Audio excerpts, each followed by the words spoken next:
Okay, this is a story that I'm a little behind the times on, but I wanted to sound off. I really wanted to kind of throw my hat in the ring, so to speak, with this one. So we're going to be talking about Subnautica 2 today, which is in early access now. It just came out a few days ago. And of course, it's been very successful. I think they said something like 2 million copies sold or something like that within 24 hours. It was obviously a huge success.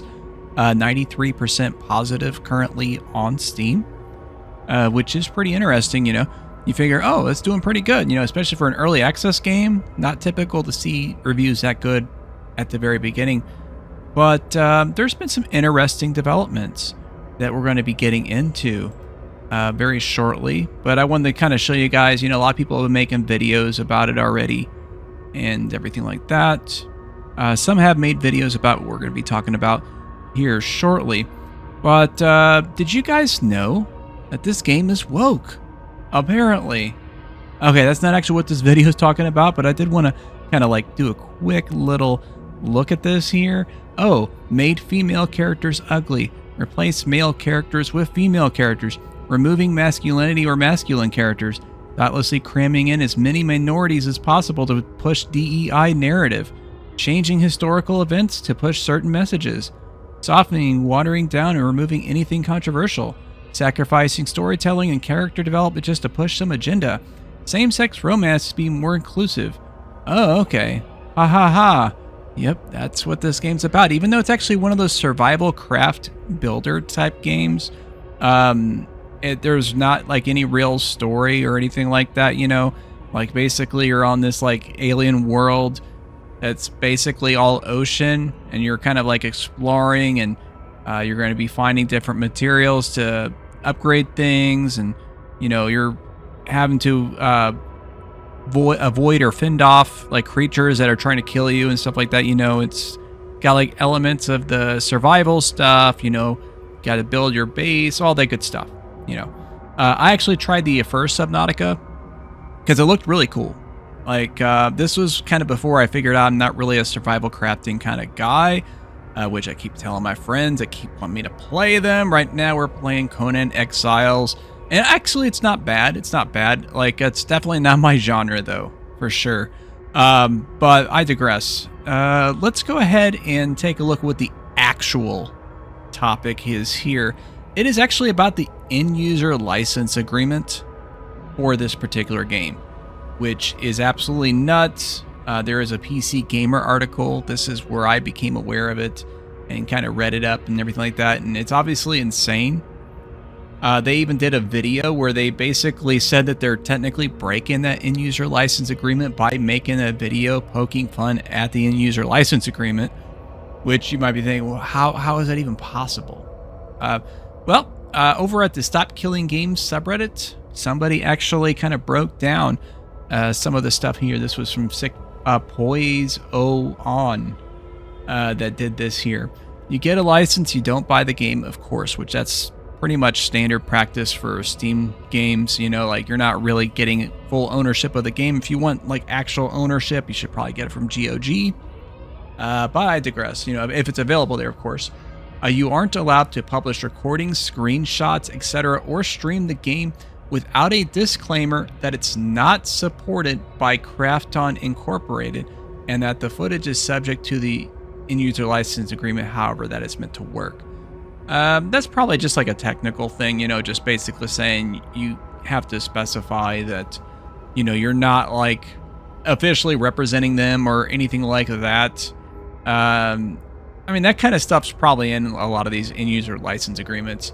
Cannot upload such content to a paid platform such as Patreon or YouTube members only video. That's kind of interesting. So you could pay them money, but you can't make somebody else pay for your content. Okay, that makes total sense.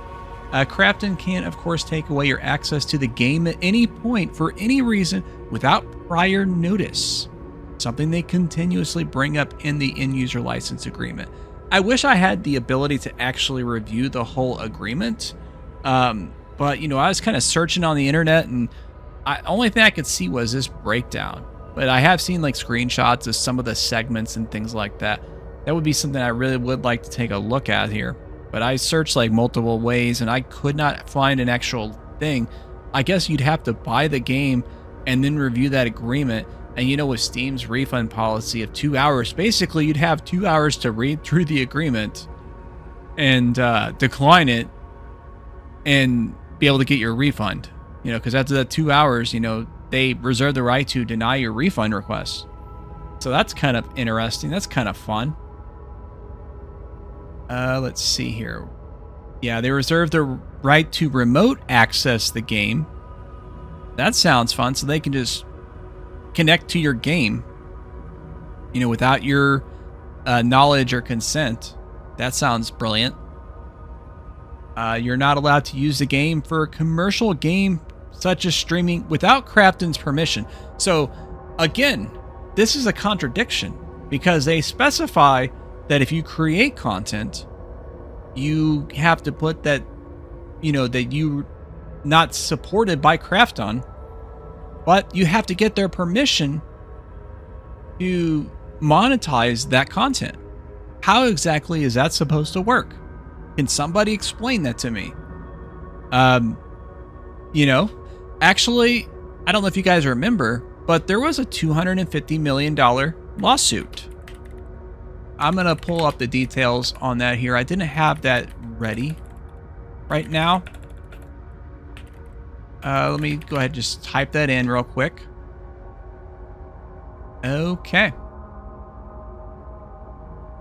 So here's an article, again from PC Gamer. So basically, Krafton, who is the publisher, they decided to axe the team after making promises to pay a $250 million bonus if they met certain milestones, and they intentionally prevented them from doing so, and then eventually fired them. And whenever the legal determination was done, whenever they were reviewing this, they found out that the CEO of the company actually used like ChatGPT to cite bogus legal court cases, which, funny enough, sounds like something that a certain YouTuber that we've talked about once or twice before, more indirectly than anything, has been doing with his current legal disputes, but I digress. And so that's actually, they've got like an ultimatum basically to pay the team off, you know. As of when this article is done, it said in 9 months, so they got 7 months to do that, which I don't know exactly how many copies of the game they sold now, but they're gonna probably have to fork over most, if not all, the profits of the game to pay for that legal dispute. So that's kind of fun. But what they're describing here, it sounds like it's been written by an AI thing entirely. Like it was an AI prompted in-user license agreement.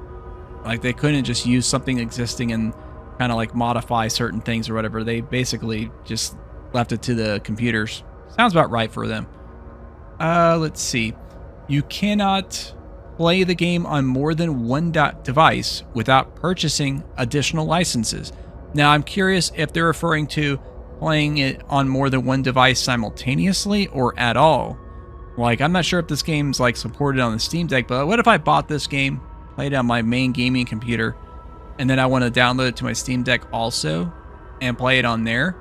Am I not allowed to do that? That's absolutely insane. That's stupid. You know, that's not how Steam works at all. So they don't get to make that determination at all. They need to take that up with Valve if they've got a problem with that. You cannot modify the game illegally.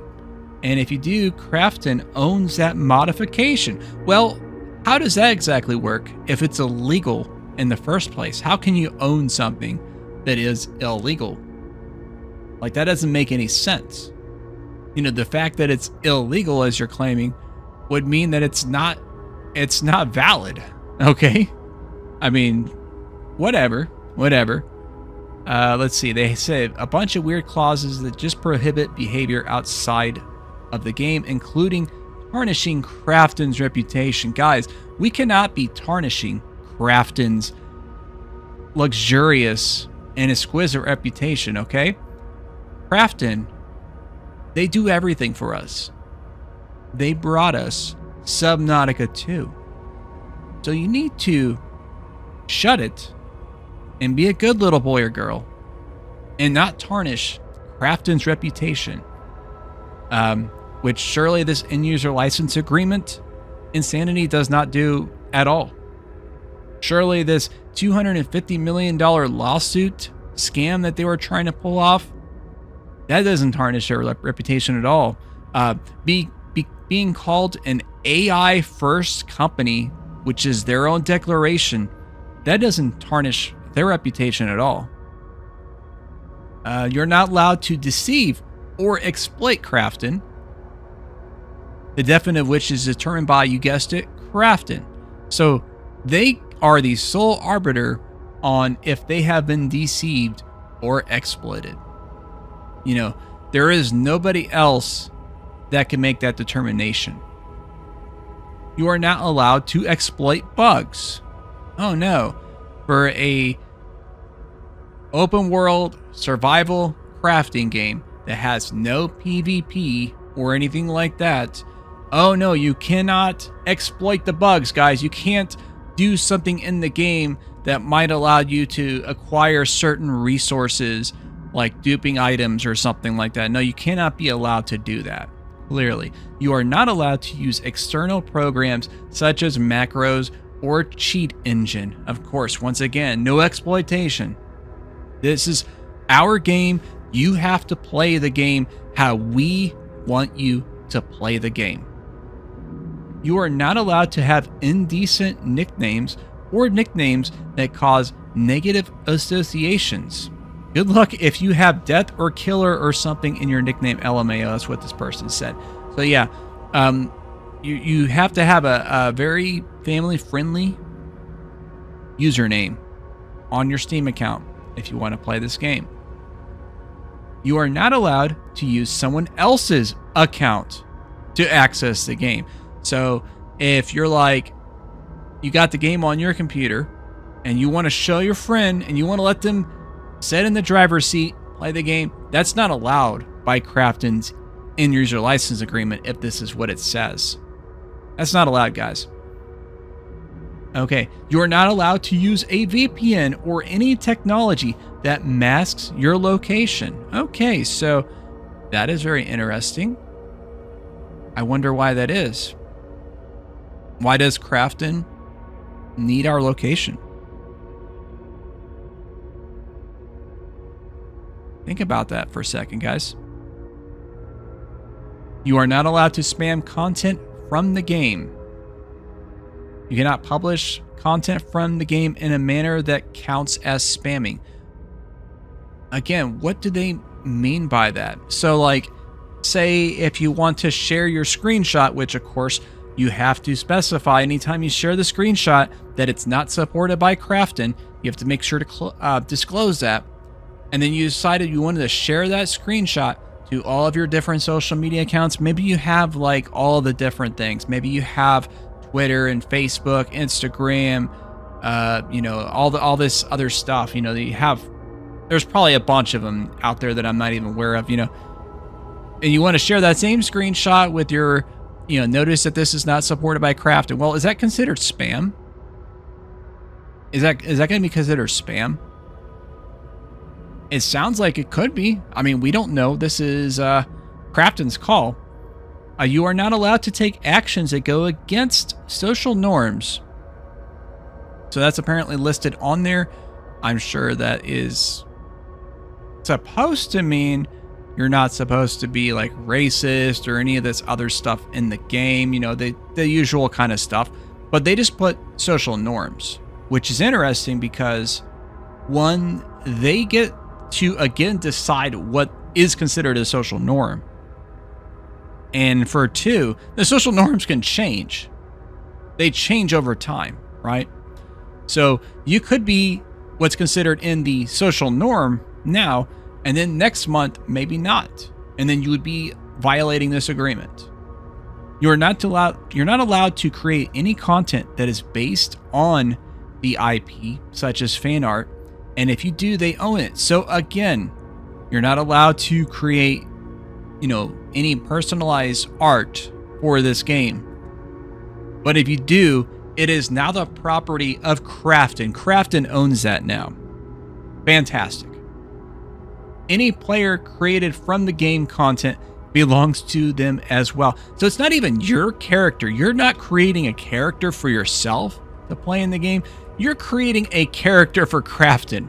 This is now Krafton's character. Fantastic. They do not guarantee a smooth gameplay experience. Well, I mean, it is early access, so we'll give them a pass on that one, I guess. Plus, your computer just could be absolute crap or something like that. That's possible too. They cannot be held accountable if you suffer any damages, but even if they could, they would pay a maximum of $50 US. That is absolutely ridiculous. So if this game destroys your computer, we're not paying anything, but if we have to for some reason, we'll give you $50. That's our upper limit there. Okay, not sure if this end-user license agreement counts as documentation for the game, but if so, then using the documentation of the game means you give up the right to sue Krafton or their employees for anything. So simply by me reading this summary of this end-user license agreement, I cannot sue Krafton. I cannot sue any of the employees. That sounds utterly ridiculous. So they said by reading it, you already give up the right to sue them. So even if you don't agree to this license agreement, you are apparently waiving the right to any kind of legal action against them. Fantastic. You have no right to a refund under any circumstances unless forced to by law or enforced by the platform the game was sold on. Well, I mean, there's Steam. So there is that. Good luck trying to deny our refunds for that. If you break the terms of service outlined in this user license agreement, you give up the right to a refund. Again. Absolutely ridiculous. They can delete your account if your information is not accurate. Misspell your name on your billing information or something like that, they can just delete it. Fantastic. Okay. Yeah, you give up the right to have a judge or jury preside over the case. They're talking again about the legal stuff, which again, you can't even sue them. But if you were to somehow still sue them, you can't have a judge or jury. So that means they get to decide.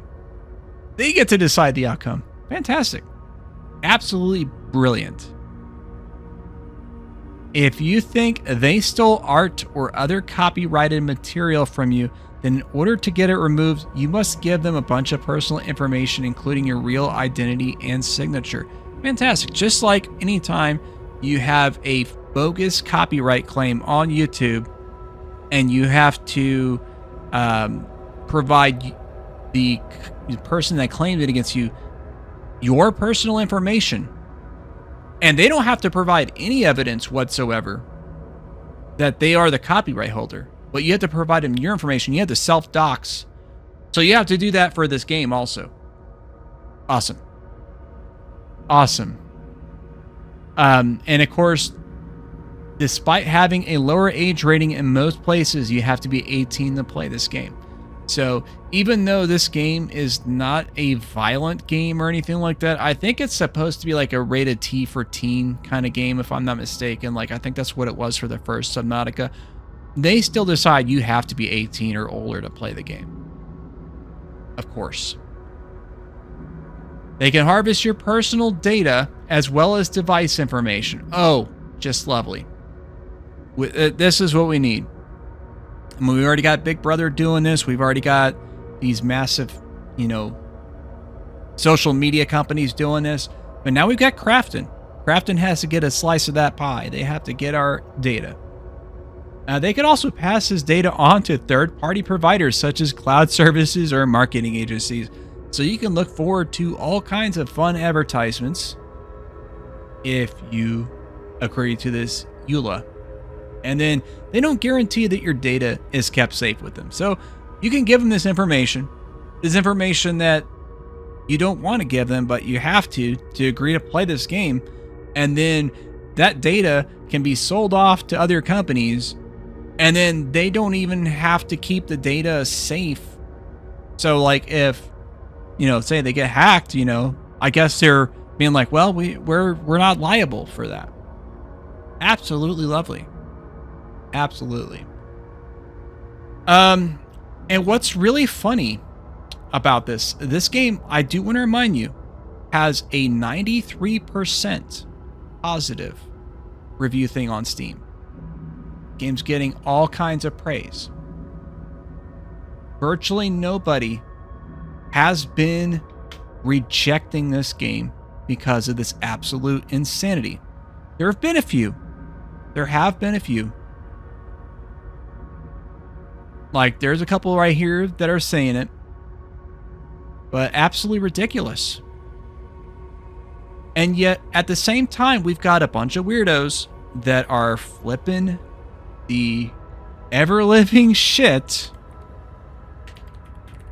out of Slay the Spire 2.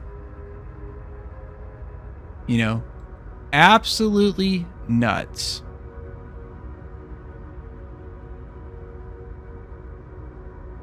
Absolutely nuts. Oh, it's not even showing it. Let me pull it up on my actual Steam profile here, because I don't know. It is just absolutely nuts. The game is at 40% positive right now. All because of a woman from 13 years ago decided to make a few videos about subject matter that she thought was misogynistic in the gaming industry. And she hasn't been involved in the gaming industry for a very long time. She hasn't made video content for a very long time. And we still have these basement dwellers spurging out over her, instead of shit that's actually fucking relevant. That's why I make these videos, guys. So, anyways, I hope you enjoyed the content of this video. If you did, please be sure to check out the video right above my head. It's the most recent one that I've done. And in the other corner, the algorithm's going to recommend something that it's probably going to be fire. I hope it is. And if you haven't already, please be sure to subscribe down there. But that's going to be the last line.